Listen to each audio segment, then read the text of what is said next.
Morning student जिवें अपने पिछले लैक्चर के डिस्कस कराया कि test of hypothesis about the mean. देखो इस लैक्चर के आप गल करांगे test of hypothesis about difference between the two population मीनस। देखो जो आप डिफरेंसिस की गल करते हैं तो आप लेके चलते हैं कि क्या जे ये ले सकते हैं कि हाँ दो डिफरेंट पॉपुलेशन के विचों भी आप डिफरेंट दो सैंपल्स लेके चल सकते हैं। देख सकते हैं कि हाँ पहली पॉपुलेशन का जो मीन आ रहा है दूजी पॉपुलेशन के मीन के बराबर है या नहीं, या साढ़े पहले सैंपल का मीन है जो दूजे सैंपल के मीन के बराबर है या नहीं, या फिर असी एक ही पॉपुलेशन के विचों दो डिफरेंट मीनस भी ले सकते हैं। देखो मीन 1 एंड मीन 2 है जो रिप्रजेंट करता है सैंपल के means of two independent random samples of large size. देखो ये भी आ जो यूज़ कराया जाता है on a large size population या लार्ज साइज सैंपल के उत्ते ये टैस्ट है जो यूज़ कराया जाता है। देखो साइज N1 एंड N2 है जोड़ा ये लिया जाऊगा जो आप दो पॉपुलेशन की गल करते हैं जिन्हों के मीनस होंगे μ1 एंड μ2। आ स्टैंडर्ड डेविएशंस इन्हों डिनोट कराया जाऊगा σ1 एंड σ2। σ1 मतलब कि पॉपुलेशन 1 का स्टैंडर्ड डेविएशन है और σ2 है जो पॉपुलेशन 2 का स्टैंडर्ड डेविएशन। इन्होंने S1 या S2 के नाल भी आप डिनोट कर सकते हैं जोड़ा कि शो करता है कि जे साडे कोल पॉपुलेशन का मीन नहीं स्टैंडर्ड डेविएशन नहीं है पर सैंपल का स्टैंडर्ड डेविएशन है तो असीं उन्होंने लओगे S1। जे दूजी पॉपुलेशन का स्टैंडर्ड डेविएशन है तो उन्होंने लओगे असीं स्टैंडर्ड डेविएशन S2 के नाल। ठीक है, देखो ये असीं किवें आ जिहड़ा मीन नूं टैस्ट करना है। सिंपल फार्मूला है mean 1 minus mean 2 divided by the standard error of the differences between the two मीनस। Procedure उही होगा जो आपने पहला कराया सी।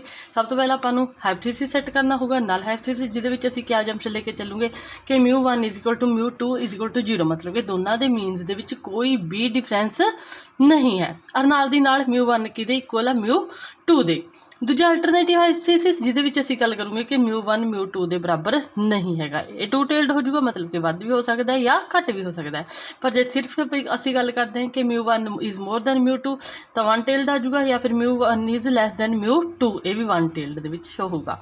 उस तो बाद साडे लई बेसिकली काम क्या होंदा है, देखो ये असीं कैलकुलेट करनी होंदी है standard error of difference between the means की वैल्यू।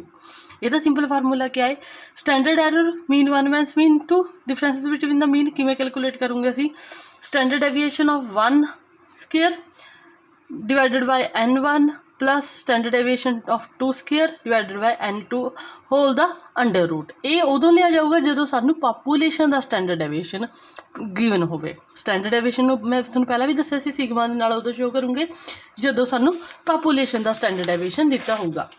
उस तो बाद होर वे दे नाल किवें कैलकुलेट कराया जा सकता है S1 the square upon N1 plus S2 the square upon N2 whole the under root. ये उदों होगा जो सानू स्टैंडर्ड डेविएशन दिता होवे सैंपल का जिन्हों कि आपाने S1 और S2 दे नाल रिप्रजेंट कर रहे हैं।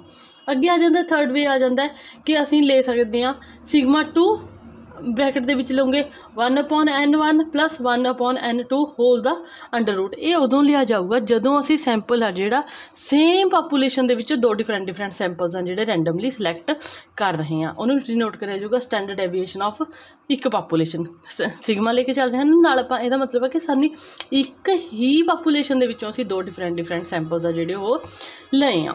ठीक है, उस तो बाद अगे आ जाता है इन होर भी ये कैलकुलेट कराया जाता है जो साडे कोल सैंपल कोरिलेटेड होंगे दोनों, मतलब कि एक दूजे के नाल कोरिलेट करते हैं दोनों एक दूजे ते डिपेंड हो सकते या डिपेंडेंट होंगे जो इनू किवें कैलकुलेट कर जाऊगा S1 the square upon N1 plus S2 the square upon N2 minus 2R into S1 upon N1 into S2 upon N2 whole the under root. ये असीं इनू कैलकुलेट करूँगे इस फार्मूले दे नाल। ये सारे फार्मूलाज तुहानूं याद करने पैणगे।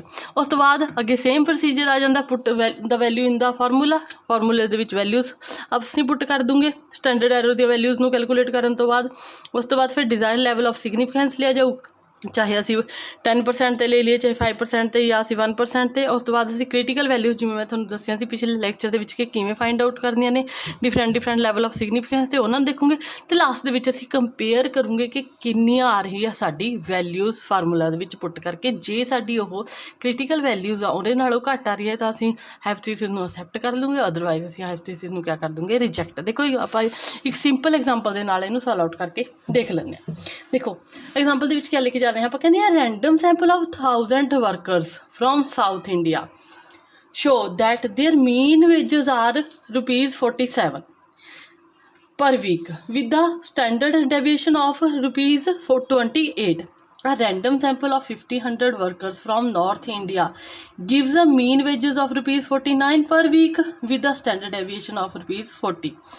Is there any significant difference between the mean level of wages in two places? देखो हुण साडे कोल क्या क्या गिवन है, N1 गिवन है कितना 1000, नंबरस किन्ने वर्कर दे 1000, इन्हां दा मीन कितना है, पहले सैंपल दा मीन हैगा 47, पहले सैंपल का स्टैंडर्ड डेविएशन कितना है 28, उस तो बाद दूजी सैंपल की गल करते हैं N2 कितना साडे कोल 1500 1500 और इसका मीन कितना है 49, उस तो बाद इसका स्टैंडर्ड डेविएशन कितना आ रहा है साडे कोल 40। देखो हुण असीं किवें कैलकुलेट करोगे, सानू फार्मूला पता है कि असीं फार्मूला हैगा mean 1 minus mean 2 divided by standard error of mean 1 minus mean 2। देखो हुण असीं क्या करनी है, ये सारी दी सारियां असीं वैल्यूज़ आ जिहड़ियां ओह कैलकुलेट करनी है। किवें कैलकुलेट करोगे, सब तो पहले सानूं किहदी वैल्यू चाहिदी है, standard error of difference between the मीनस।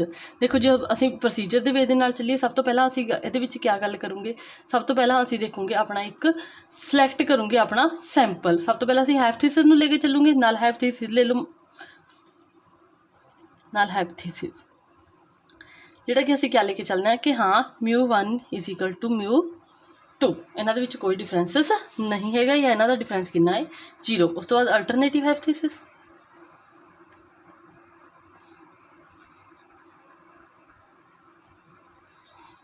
μ1 is not equal to μ2। उस तो बाद देखो हुण असीं वैल्यू कादी काउंट करनी है, standard error of difference between the मीनस, standard error of difference between the मीनस इनू असीं काउंट करोगे सिंपल फार्मूला दे नाल, क्योंकि साडे कोल इस टाइम स्टैंडर्ड डेविएशन किहदा दिता गया है साडे सैंपल्स दा, S1 दी square upon N1 plus S2 दी स्केयर अपॉन N2। देखो हुण जे वैल्यूज़ पुट करिए तो साडे कोल किन्ने किन्ने वैल्यूज़ आ, S1 दी वैल्यू साडे कोल है 28 दा स्केयर अपॉन 1000 प्लस S2 किन्ना साडे कोल 40 दी स्केयर अपॉन 1500, कितनी वैल्यू आ जाती है 1.36। साडे कोल वैल्यू काउंट करन तो बाद कितनी आ रही है 1.36 1500 सॉरी, ठीक है। उस तो बाद जो हुण असीं देखीए, इस तो बाद असीं देखना है कि इन्हां नूं किवें असीं फार्मूला दे विच वैल्यूज़ नूं पुट करिए। Z is equal to mean 1 minus mean 2 divided by standard error of the difference between the means, मतलब कि 47 माइनस 49 डिवाइडेड करना स्टैंडर्ड एरर ना 1.36, तो साडे कोल कितनी वैल्यू आऊगी 2/1.36, वैल्यूज़ आ गई 1.47। साडे कोल कितनी वैल्यू आई है 1.47। हुण असीं देखोगे जे असीं 5% ते देख रहे हैं तो असीं अपने वैल्यूज़ कट के देखिया सी कि 5% ते Z दी वैल्यू आ जिहड़ी लैवल ऑफ सिग्नीफिकेंस ते क्रिटिकल वैल्यू आउंदी है 1.96।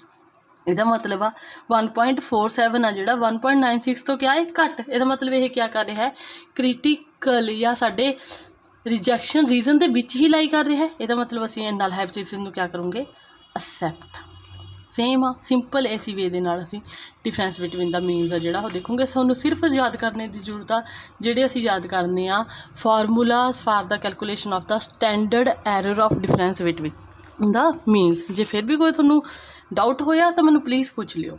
Okay, thank you.